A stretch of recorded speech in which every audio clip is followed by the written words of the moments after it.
Section 1. In this section, you will hear a conversation between Rachel and Caesar. They are discussing a field trip for the following week. First, you will have some time to read questions 1 to 10.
You will see that there is an example which has been done for you. On this occasion only, the conversation relating to this will be played first. Hi, Caesar. How are you? Good, thanks, Rachel. I'm fine. I was going to ring you tonight, so it's a good thing I've run into you. I wanted to remind you about the field trip, the 2-day field trip next week. Caesar wanted to remind Rachel about the field trip next week, so next week is provided in the space. Now we shall begin. You should answer questions as you listen because you will not hear the recording a second time. Now listen carefully and answer questions 1 to 7. Hi, Caesar. How are you? Good, thanks, Rachel. I'm fine. I was going to ring you tonight, so it's a good thing I've run into you. I wanted to remind you about the field trip, the 2-day field trip next week. What field trip? The geography field trip to the Warragamba Dam and the water treatment plant. It's a compulsory part of the first year environmental science course. Didn't you know about it? No, I must have missed that piece of information. This is news to me. But give me the details, please. Sure. Well, we have to meet outside the library next Monday at 7 in the morning, or you can meet us at 7:45 at the bus station in time to catch the coach, which departs at 8 o'clock. Oh, all right. And how long does it take to get to this place? Well, once we're on the coach, it will take about 2 hours. No, actually more like 2.5 hours at that time of day. And it could take as long as 3 hours to come back the next day because of the evening traffic. And what's the purpose of the trip? Didn't you get the course outline? You don't seem to know anything about this course. Well, remember, I only started at the university a month ago, so I joined the course 2 weeks late, and I've been trying to catch up ever since. Oh, of course. Well, we spend the first day visiting the dam.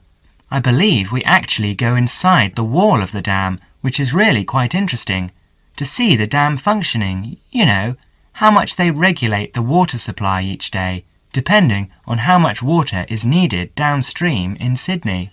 Oh, okay. And, so if this is a 2-day trip, where are we staying? Not camping by the dam, I hope? No, not camping. They do actually have some overnight cabins near the dam for visiting groups, but we're spending the night in a youth hostel in a town nearby. That's all been arranged by the university. And what about meals? Should we take our own food along? No, you won't need to do that. The hostel provides 2 meals, breakfast and an evening meal, and we can find a cheap place to buy lunch. Great. So, is this the only dam that supplies water for Sydney? There are a couple of others too, but this is the main one.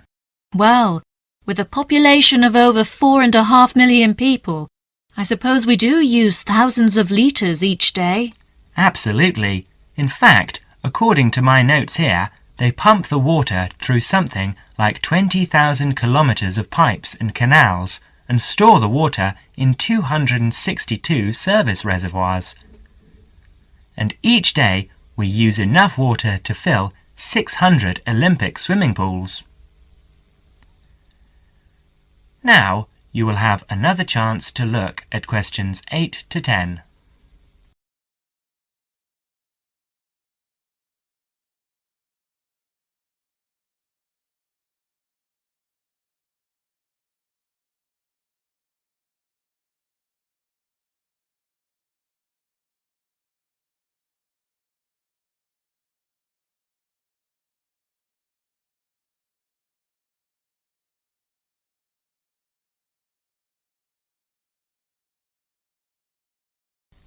As the conversation continues, answer questions 8 to 10.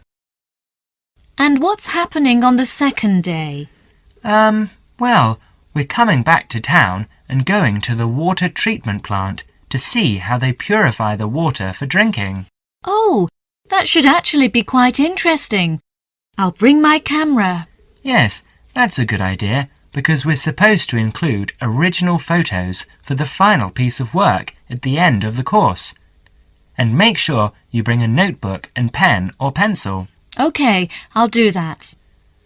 You'll probably need some good walking shoes and spare clothes too, and I would recommend that you bring a waterproof coat of some sort, because the chances of it raining are pretty good next week. And a hat, perhaps. Sorry, no. I draw the line at a hat. Fair enough. And by the way, do you have a mobile phone? I do, actually. Well, bring that along, because that way we can keep in touch more easily. Provided that mobiles work up there, of course. That's a point. Do I need a map? No, I wouldn't bother. We won't need to do any map reading. OK then. See you on Monday, and thanks very much for letting me know. That is the end of section 1. You now have half a minute to check your answers.